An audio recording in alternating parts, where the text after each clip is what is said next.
So there is Habib's role in turning national tax-funded institutions into personal fiefdoms. There is his continuous denial of material evidence of the temple that was unearthed under the mosque and claiming that the Treta, Thathor and Vishnu Hari inscriptions are the same. Habib's work on IVC continues to peddle discredited Aryan invasion and migration theories, and that needs to stop being mainstream. Namaste, everyone. Thank you so much for joining us this morning. My regards to all the panelists as well present over here. I will be speaking in the present session on the work by Irfan Habib, who is one of our country's most leading Marxist historians. So in this particular essay in the book, you will see me focus on 4 major themes from Habib's work and critiquing them.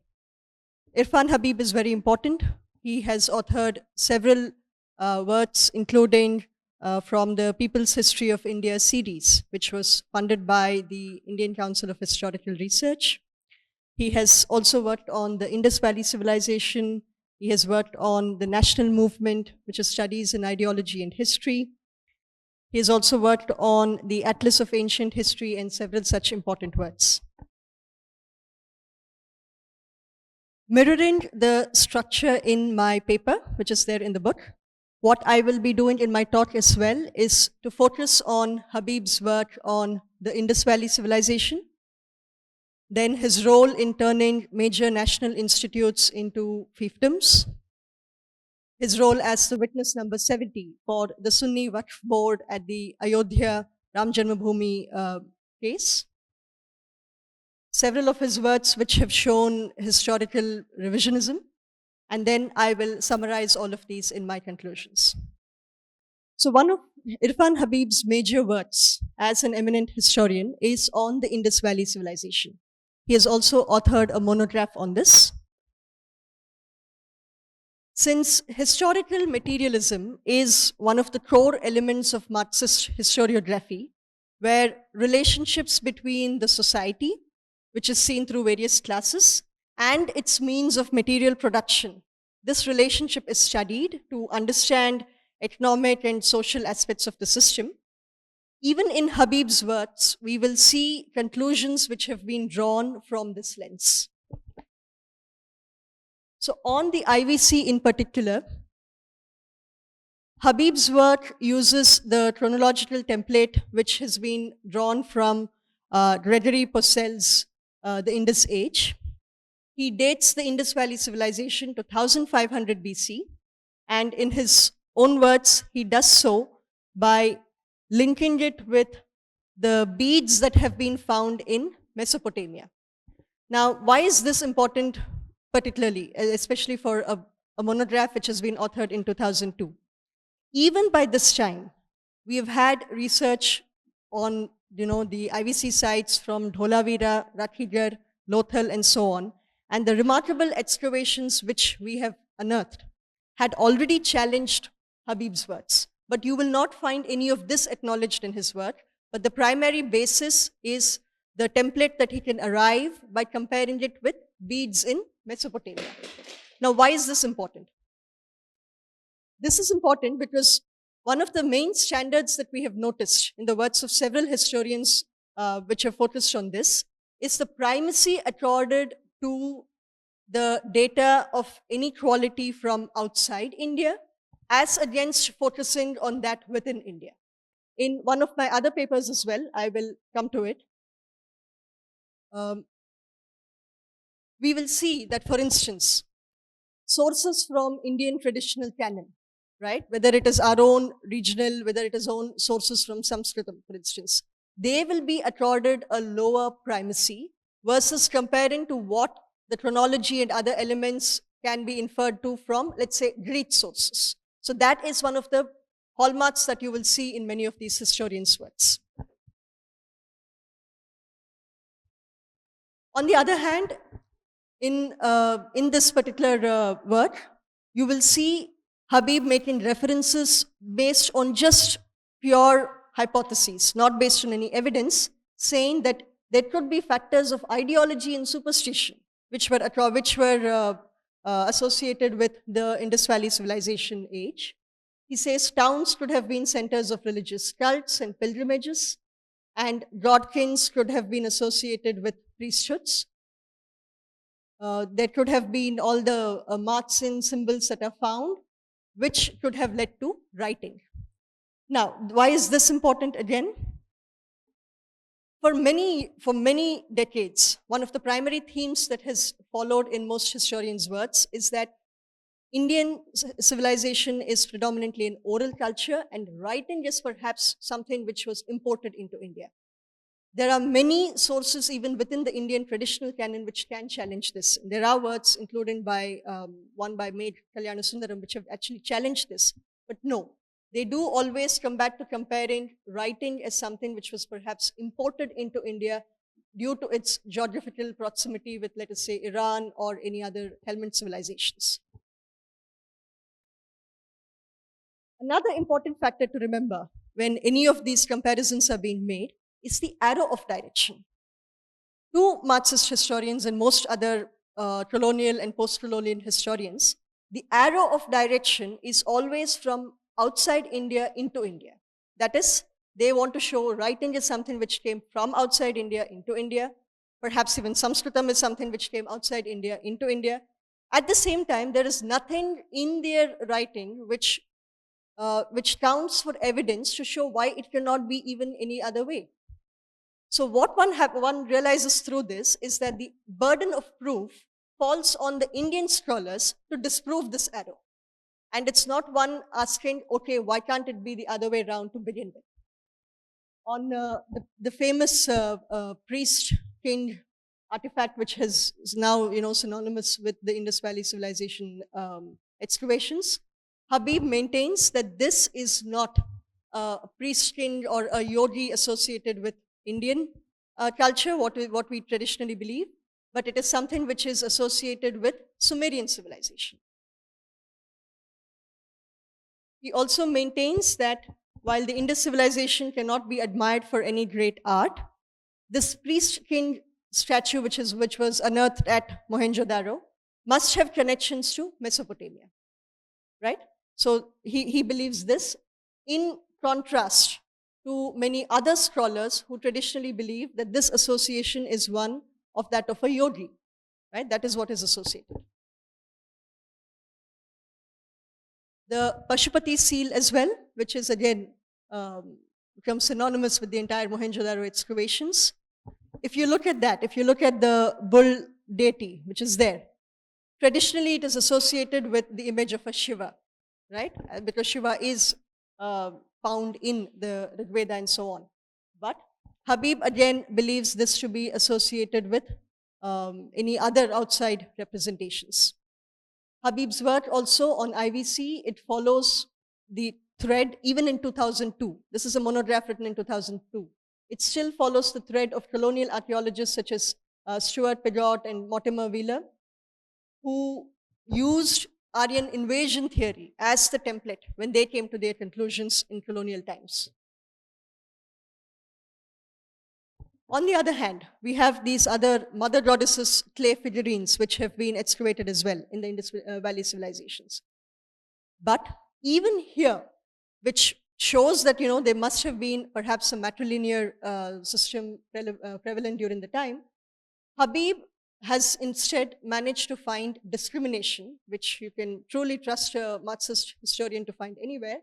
He believes that some of the women during the time must have subject to hard physical labor, and hence even the unearthing of system of figurines such as the mother goddess ones do not point to a matrilinear system, but instead it shows the hardships perhaps that women had to go through.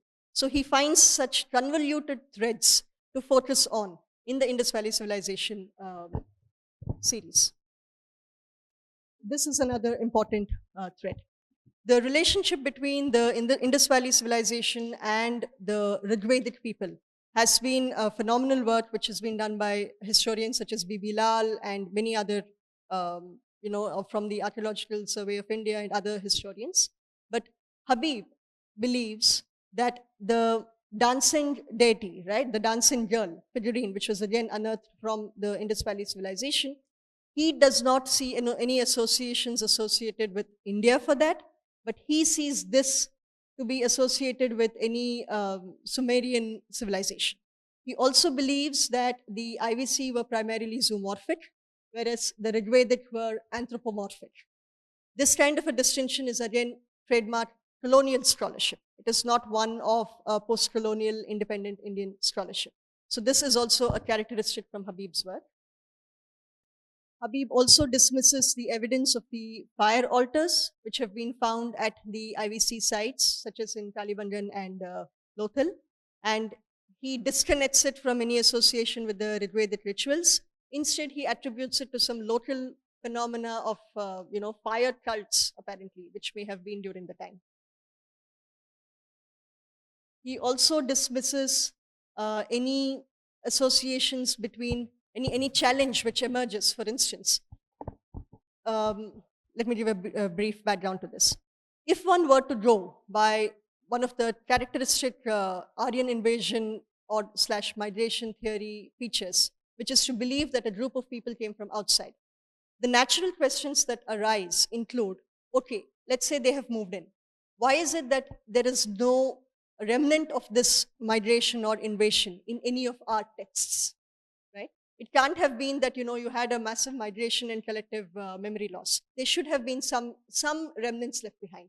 These could have even been in, for instance, in the names of the rivers, right? The local area in which you have settled, the names of the rivers. At least they should have some characteristic traits.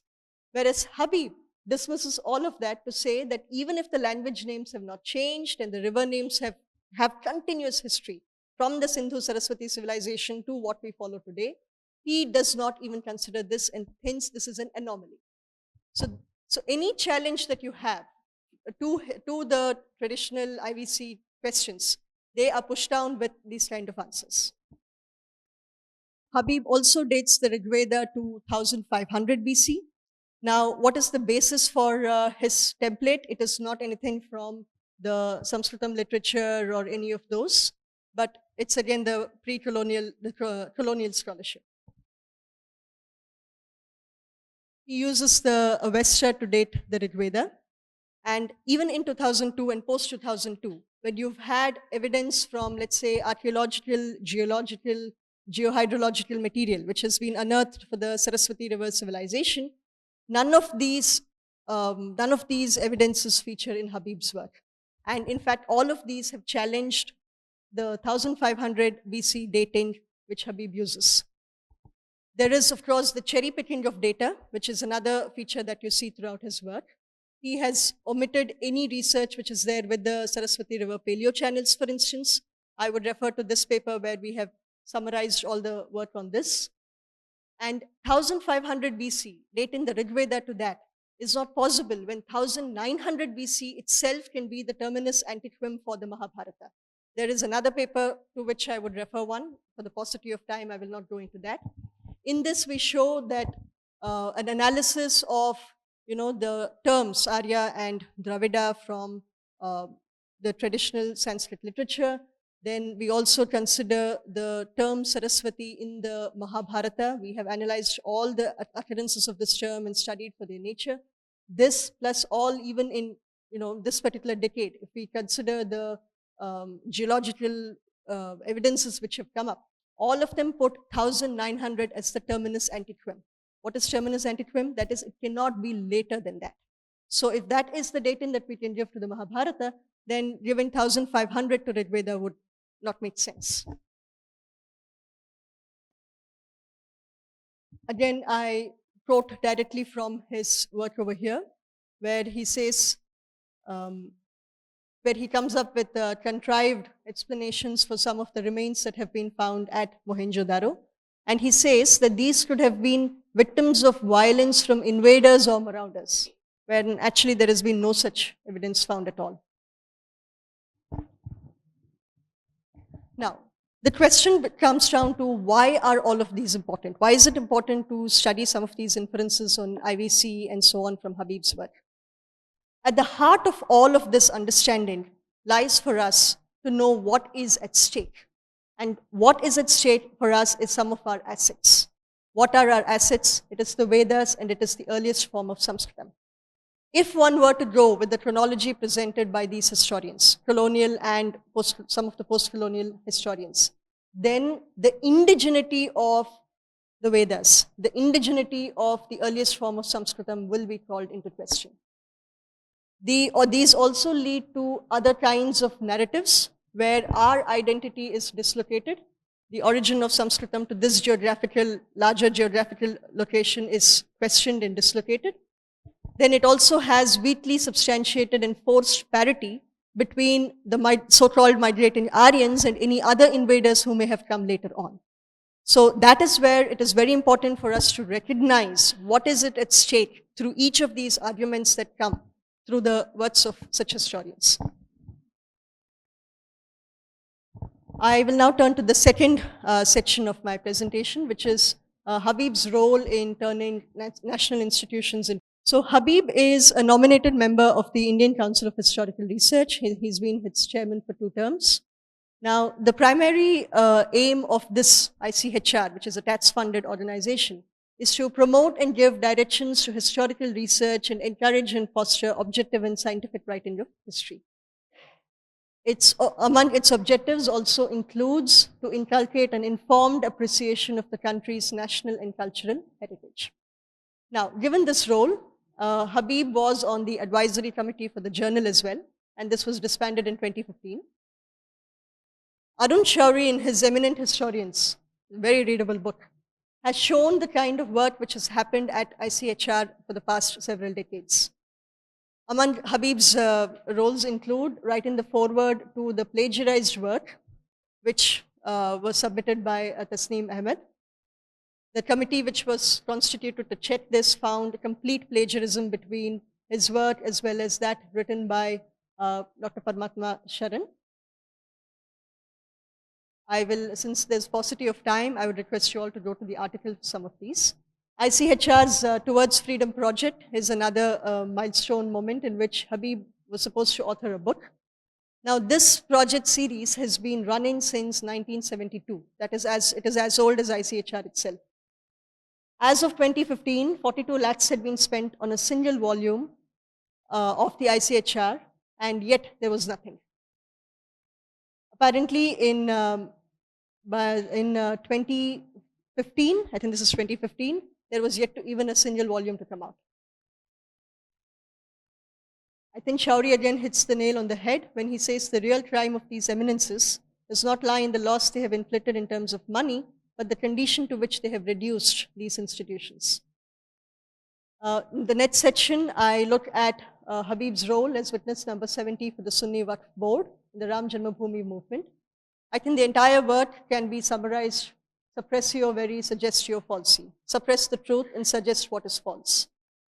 So Habib has been among the advisor and even appeared as witness number 70 for the Sunni Waqf Board, while he himself calling for objectivity and neutrality by so-called experts who were presenting evidence in the case which was going on. So the ICHR's historians have leveraged their institutional position and clout and even have passed resolutions regarding the Babri Masjid's demolition at international platforms such as the World Archaeology Conference, which was held in Croatia.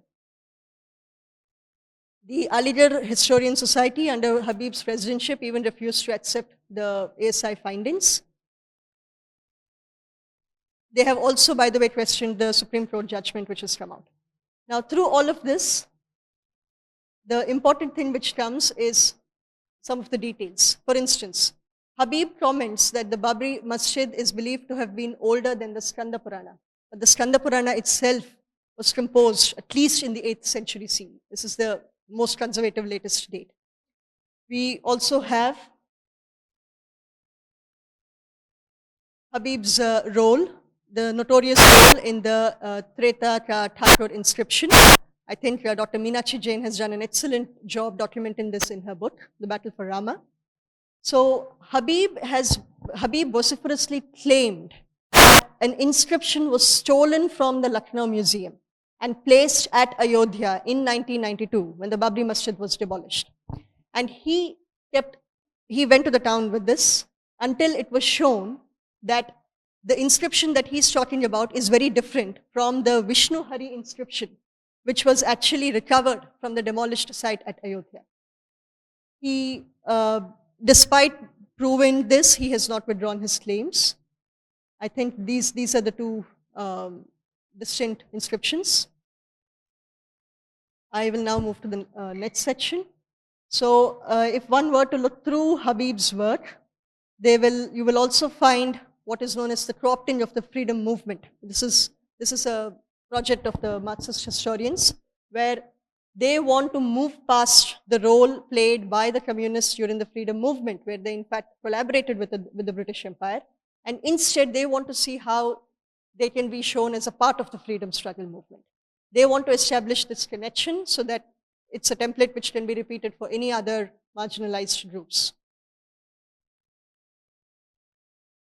Habib now backtracks and says that the partial and there's a need to revisit the abuses that the communists had then hurled at the leaders like Gandhi, revisit the Marxist assessment of the national freedom movement. But this revisionism which he's doing would not hold for other groups, for instance.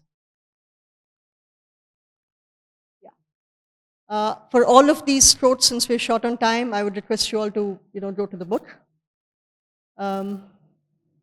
He uses the airbrushed role of the left in the freedom struggle to explain how nationalism in India can be more relaxed, more rigid. Now, while Habib outlines this for the freedom movement, he says that other organizations, for instance RSS, need to be excised and kept away from this whole revisionism. So to keep it short and so that we can move on to discussions, I will summarize my points.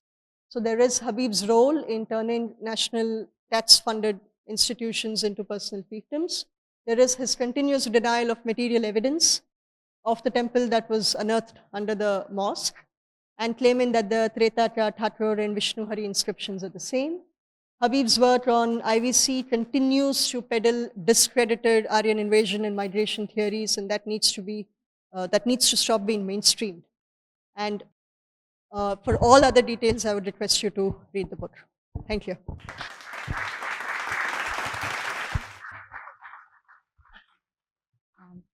Thank you so much, Manogna. Now I request Professor Kapil Kumar, former Director, Center for Freedom Struggles and Diaspora Studies, IGNOU, to add his comments. So please. Thank you very much. First of all, let me congratulate the young scholar,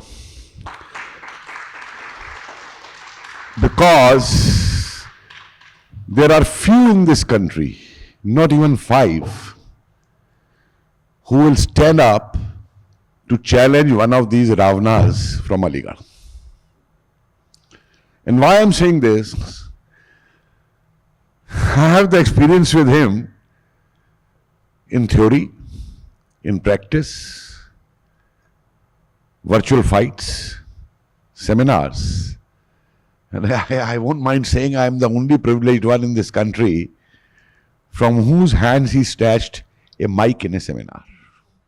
I think the next being now Arif Sahab, when he fought with him in Trivandrum in a seminar. And I have always confessed this. I have spent 21 years as a comrade. But I never compromised on nationalism at that time. And that was always where these cudgels used to start with these people. When it came to the country, when it came to India, the cudgels will start. Besides these aspects which you have dealt with, I like you whenever you do the revision of this. You see, many of these things, they are in open. But don't forget their operative aspect, how they operate. And I'll give you some examples of that. One thing which is not coming out, incidentally, I was main member secretary of ICHR. I remained there for 6 months only because the government changed in 2004 and I was the first head to fall. fall at that time. One of the biggest scandals which I caught there was that all these books by Romila Thapar, R.S. Sharma, D.N. Jha, etc., a long line of these books, lakhs and lakhs rupees were paid to these authors as advance royalty for having their translations in all Indian languages. And except for some books in Hindi, no books were ever published in any other languages. And when I made a move that these recoveries should be made, it was hue and cry at that time. There are other projects, I'll tell you. This freedom struggle project, lying and lying, lakhs and lakhs of rupees spent. Well, I asked Bipin Chandra, he was alive at that time, why don't you complete it out? No, we have lost the papers, everything, all excuses. Then, very interesting operative parts are, it starts with 71, you see, when the CPI took a very cautious decision to capture the academia in this country. With Nurul Hasan, left all these, every universities, every place, every appointment, and a clique will sit. When I joined academics in 76, I called it an academic mafia. And I said that within these Marxists, there were caste Marxists and there were regional Marxists, and the Delhi University History Department was the best example from that. That if you are from Bihar, if you are from CPI, if you belong to a particular caste, a job was waiting for you in Delhi University history colleges. Some of it continues even now also, even today. Then AMU. Even today, they shout constitution. Big halla every day. Constitution is being torn, constitution is being destroyed and all that. And when I asked them a question, in this particular, the great Ravana, you believe in the constitution? I said, I believe in the, yes, I believe in the constitution. I said, then when you are in such a powerful position in AMU, with 125 of your relatives working in the university, why don't you implement the constitution there? What have we not implemented? I said, where is the reservation for SCS ST in Aligarh Muslim University? That's the only central university funded by the government of India where there is no reservation either in admissions or in job positions in this country. And I am ashamed that our ministry still gives them grant, gives milk to these snakes, as Rajiv ji has pointed out. And everyone is shy to raise this question, that why constitution is not followed in AMU in these respects over there. Then their operative styles. I was lucky once a member to go for a UGC team to AMU in the department because it's an advanced center of research in the country, highest paid by the government. So when we went there, the report was ready. We were treated well, signed the report. So what do you mean? There were two other very senior historians with me, Professor B.B. Lal and Professor S.N. Sinha. I said, nothing doing. We will have an open session in which you present your last 5 years. Then we'll have question answers. Then we will give time to every individual teacher in the university to come and meet us, and if personally wants to say something. Then we will have a group session with PhD scholars and a group session with MS students. Let them openly say.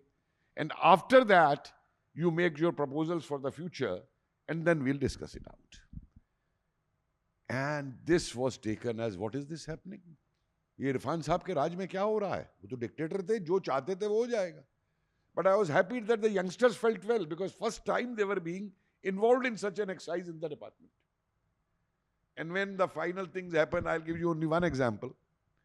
I made a query. I said, you are a national advanced research center for medieval history. Yes, yes, we are a national advanced center. So I said, why is it that your whole research is confined only to the Sultanate period and the Mughal period? The Mughals never ruled all over India. The Sultanate never ruled all over India. So where is the medieval South? Where is the medieval Northeast India? Where is the medieval Western India? Were the Ahoms not there? Was Tripura or any other part or any of the tribal parts didn't have any medieval in history? So Shireen Mushfi gets up. ये तो आप RSS का agenda लगा रहे हैं. Asking an academic question to you that why you have failed to talk of medieval history of that period is an RSS agenda. Because everything for them, this is the nicest excuse. If they can't answer anything, then everything is RSS agenda. In one of the seminars, he made a statement. Persian is a must to write the history of medieval India. So I got up. I said, this is coming from a Marxist scholar. You're talking that the official court language is a must to write the history of that period. What about the oral tradition? What about the Indian languages? We have ample records in Mudi in Rajasthan. We have records in south, down south in different languages of the different parts and all. No, Persian is a must. I said, sir, then I have a question for you. No, I said, comrade, I have a question for you, not sir. Yes. I said, do you know Sanskrit? No. Do you know Pali? No. Do you know Kharoshti? Why should I know? I said, then why you become an expert on ancient India and write on Indus and write on Vedic age and write on the homeland of Aryans and all that? And the youngsters clapped on this. Then I started thinking on many things, why this is happening. And I went to the writings of Marx. So when Marx is writing in 1853 that India has no history, its history is only that of invasions. And the question is, who will rule over India? Will a Turk rule over India? Will a Iranian rule over India? Or will the British rule over India? So it is the task of the British now, that white man's burden now to, civilize India. That's what Marx is saying. And then saying that, Indians are such fools that being humans, they worship even cow and they worship even, monkeys. So these, in fact, Marxist historians went beyond colonial historians to debunk Hinduism or to debunk whatever ancient India we had or everything we had. So no history of India, only. And it doesn't start with Irfan. It starts with his father. Let's go into that deep, Pick up the comprehensive history of India of the Sultanate period. Habib and Nizami. They talk of this Malik Ghaffur, his invasion to Somnath. And what they write? They are quoting Baroni, but what they write in that, the aim of this was not religious. It was just to loot the wealth over there. And the Ranis of the Raval Raja were given a decent treatment. And what Baruni is writing? He's saying, the idol was broken. And not only broken, it was sent in a cart to Delhi. And both the Ranis of the Raval Raja were brought to Delhi, converted. One, Alauddin marries himself, puts in his haram, and the second forcibly married to his son and put his haram. But these people, and now, since time is not there, there's much more I can tell you there on these. But please have a look at this toolkit of Niladri Bhattacharya. It's available now. It's published in Cambridge papers. That why, how, and for what purpose they want to not only manipulate, but distort, not even distort.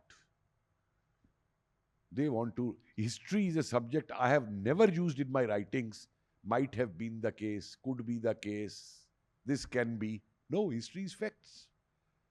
Reject a fact or accept a fact. You can't say that Ramayana and Mahabharata, you put them in the sources of Indian history. And then you selectively quote out of that the chopai which suits you, Taran ke adhikari. That is the only chopai in Ramayana which explains the Ramayana society, nothing else. But luckily, and I was happy at a time that I also have the privilege of being the only member of the Indian History Executive Council who stood independently against them and defeated Shirin Musvi in an election in 1993 in Mysore. And that's the day till now. I am treated as enemy one in all respects. They call me cop. Whatever names they can give, they give it to me. But I'm not afraid. And I'm very happy that you have carried the fight. A new awakening is coming among the Indian youth. This is very important. And if you permit, one line I want to say. Because, no, that is a very important thing, you know. Because in modern India, sorry I didn't say. Bose was a fascist. He was with Hitler. I said, what the hell were you doing? Because you have talked of this 42 and all. You were supporting that Churchill who by man-made famine killed 10 lakh people in Bengal and Orissa. Germany and Japan had not done any harm to India. They had not exploited India. They had only, on the contrary, they had supported the Indian revolutionaries every time in the boat. And Bose is amply clear, he's saying that I'm not bothered about it. And for 75 years, they hid an agreement, which I published in my book, that before Bose INA forces moved towards Burma front, an agreement was done with the Japanese that all areas that will be liberated, no Japanese flag will fly there. Only the Indian tricolor will be there. And those areas will not be administered by the Japanese, but they will be administered by the Azad Hind Dal and Azad Hind Fauj. But Bose is a fascist, but you spy on people. There are files and files I have discovered in the archives. Arrest him, arrest him, arrest him in 42. That's what they are doing. Taking money from the government to bring out their publications. And what do they do even today? They talk of Marxism. I think even Marx will go mad on seeing them, that when they support China, a country which is today the biggest money lender in the world, the biggest land usurper in the world, a country where the labor has no rights, where people have no human rights, and that is the my God of the Indian communists and Irfan Habib even today. Thank you.